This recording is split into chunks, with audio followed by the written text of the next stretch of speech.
You saw Gravity. How much of it's fiction? Well, actually, first of all, let me say I was very impressed with the film, and I'd recommend it to anyone to go see it. It's very entertaining. It's realistic in that they get enough details right that they set up the nice framework of what it really looks like to be in space. Now, having said that, there are a number of course, technical inaccuracies and violations of the laws of physics, but it's a movie, and I really enjoyed it. How do we justify further expense on space and science in Washington?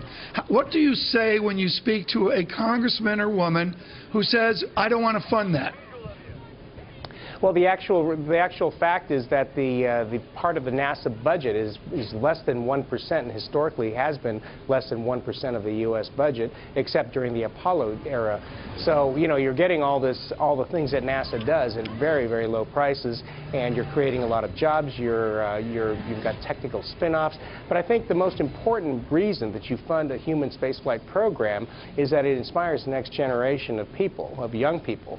I myself was inspired by the Apollo program. That's what made me interested to go study engineering and go to school and actually eventually become an astronaut myself. Leroy, space travel has now become the domain of billionaires. It costs millions of dollars if you want to be a space tourist. Is this a good thing for our country? Well, I think it's the first step. You know, I think it's interesting because what happens is NASA developed and the government developed the technology and the infrastructure. Now you're seeing some commercial aspect coming into it.